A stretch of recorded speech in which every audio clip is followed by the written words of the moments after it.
I wanted to make a video on something I'm seeing out there too often when it comes to call center. And it's in regards to the mentality that some IT professionals have when it comes to shopping for call center software for their business. I think sometimes we're getting too caught up in the cost factor, or I should say too caught up in the price factor and not caught up in company growth and cost. But before I get too deep into it, quick plug. If you'd like my recommendations on the best call center software vendors or contact center software vendors for your organization, don't Google it, just reach out and contact me. More information on that at the end of the video. All right, so what I see a lot today is companies will call me and they're looking for a new call center software solution. Maybe it's because their current on-prem PBX is end of life and that's tied to their call center software, or maybe they're just tired of their call center software currently and they're looking for something new. But they'll call me and say, we just want phone calls. And all we do is phone calls, and I'll say, well, what about the new capabilities out there with a lot of the new solutions? I'm not sure if you're aware of them, but now we can incorporate multiple communication channels into the call queue, not just calls.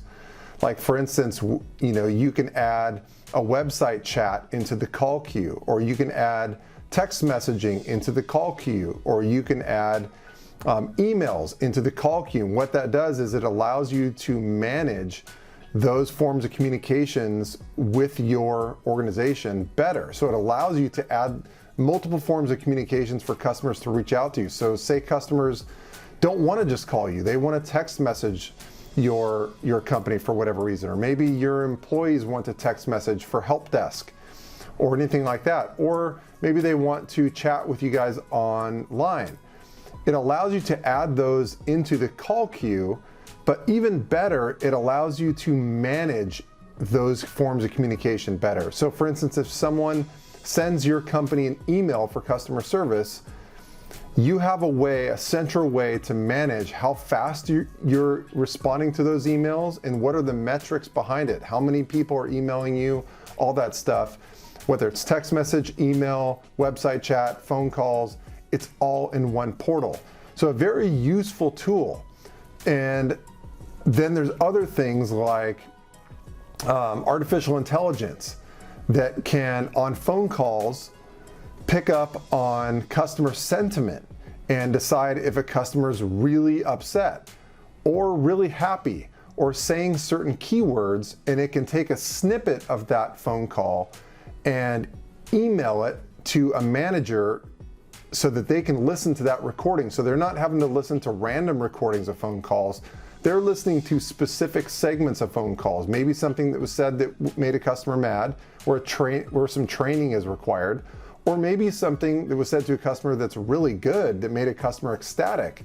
Also, training required where you guys can note down, hey, what's making our customers really happy and what can we do more of? There's also some cool technology that allows, if somebody's calling in, it allows them to be connected first priority to the person that they spoke to last, or give the customer the option to do so. So there's just so much cool technology out there, right? And I'll explain that to the person calling in and looking for the new solution for their company, and they'll say, oh, that's all great and everything, but that's really expensive. It's maybe like $100 per user, and that's just way out of our budget. And I think we're just gonna do what we're doing today, which is just phone calls, which I totally understand that mentality, because they're working with a fixed budget. They've been given a budget. They know what their budget is for the year. It's a large company typically. They have quite a few contact center agents, and they think the prospect of going to a cloud solution, let alone a cloud solution that's going to cost $100 or so or more per agent, is just astronomical. There's no way they can cost justify that. But I wanted to stop there and change our mentality a little bit and let you in on the way I see it in terms of perspective. I totally understand that perspective, and that IT professionals typically being very ethical for their company. They're trying to be cost conscious for their company. They're working with a budget. They're doing the right thing in their mind, and they're working really hard to do so. But in terms of what management, what the other levels of management are looking for from the IT department is different than that. And although management may sometimes object to wanting to increase budget, the leadership of your company is really looking to grow the company. They're not looking to stay status quo. They're being hired to grow the company. The CEO is being hired to grow that company. They want company growth. They want increased profits. And the key, one of the big keys to increased profits is having incredible customer service. If you can have incredible customer service, you're going to get really loyal customers who will pay more for your company's service.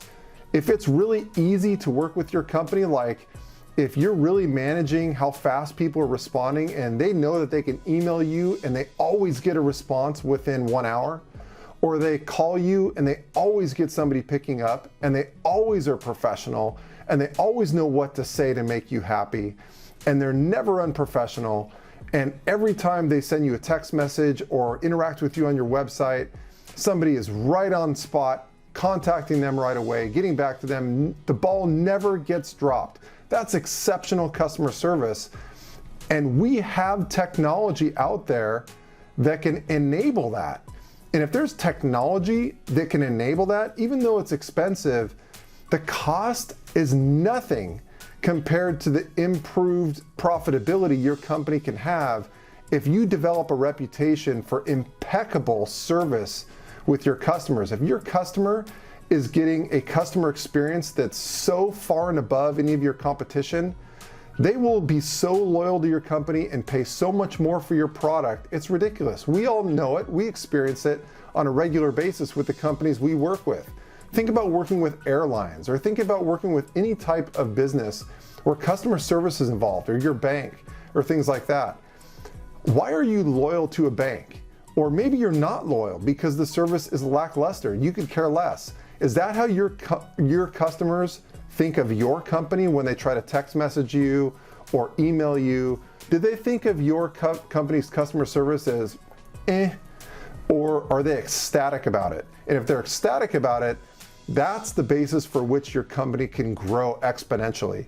So as the technology advocate within your company, that's what executive leadership is looking for from the IT department. They're looking for people to come to them with new ideas and new ways that technology can be leveraged to really grow your company and change the culture or elevate your customer experience levels way beyond your customers' expectations. Really blow them away with your level of customer service.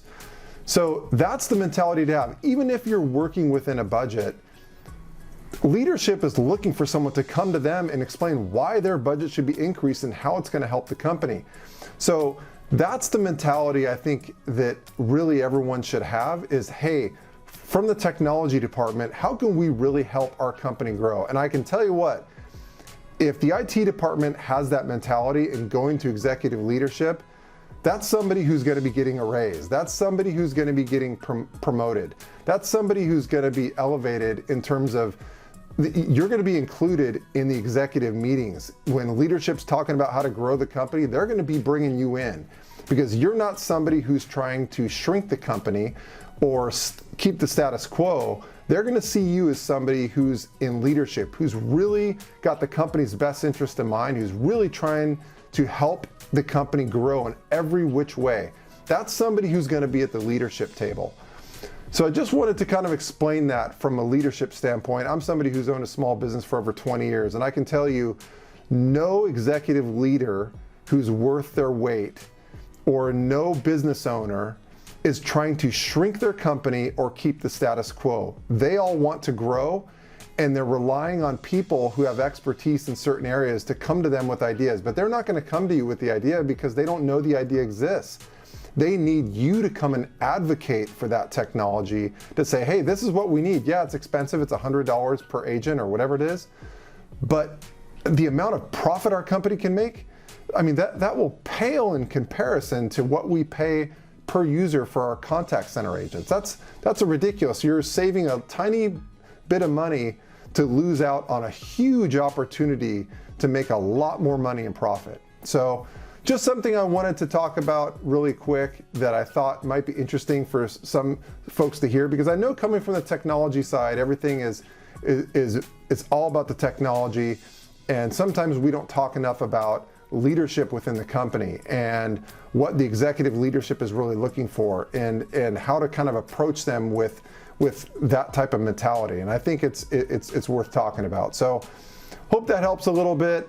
And again, if you'd like my recommendations on the best vendors that your company should be quoting for your contact center, especially for cloud contact center, reach out and contact me. Don't Google it. I'm a broker for all the major service providers out there, and I can tell you, based on your company's requirements, the small handful of vendors that your company should definitely be quoting. I can also tell you which vendors you shouldn't be quoting and why.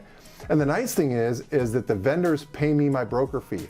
So it's free to you. There's absolutely no reason why you shouldn't at least reach out and get my opinion. So I hope that helps. Don't forget, again, to subscribe to the channel and hit the like button if you thought this video was useful, and I will catch you on the next one.